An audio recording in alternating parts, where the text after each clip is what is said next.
Əməkdar artist Aybəniz Haşimova anası ilə bağlı paylaşım edib. Müğənni anasının doğum günü olduğunu yazaraq bunları vurğulayıb. Anamın 5-ci övladıyam, amma taleyim elə yazıldı ki, təkcə övlad olmadım. Dost oldum, qardaş oldum, sirdaş oldum, bəzən ata oldum, bəzən ana. Bu missiyanın adını bilmirəm, amma illər keçdikcə anladım ki, bu çox ağır, məsuliyyətli və çətindir. Mənim uşaqlığım olmadı. Uşaq yaşımda böyüdüm. Vaxtından tez yaşlandım.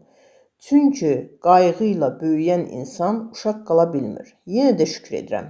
Şükür edirəm ki, anama, atama, ailəmə dayaq oldum. Bugün də eləyəm və heç vaxt kaş başqa cür olardı demədim. Əksinə, yaxşı ki, belə böyüdüm. Bugün alnım açıq deyə bilirəm. Mən yaxşı övlad, yaxşı qardaş oldum ata-anama. Çünki yaxşı qardaş ailənin dayağı olar. Mən belə böyüdüm, baxmayaraq ki, qız övladı idim. Heç vaxt elə bir övlad olmadım ki, anamın halından xəbərsiz öz rahatımı düşünüm. Mənim üçün həmişə əvvəl anam, atam oldu. Sonra öz ocağım. Anamın evində çay qaynamırsa, mənim fincanım dolu ola bilməz. Bugün səni necə təbrik edim, bilmirəm.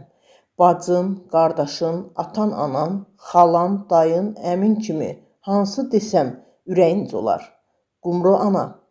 Yoxsa atamın dili ilə səni təbrik edim. Ay kamama, çox gözəl idi gəncliyində. Onu bir bilsəniz necə sevirdim. Səsimlə səni təbrik edirəm. Canım anam, doğum günün mübarək. Amma bir istəyim var səndən. Birdən bu dünyanı səndən öncə tərk edərəm. Mənsiz bu dünyada qalma. Çünki gözüm arxada qalar.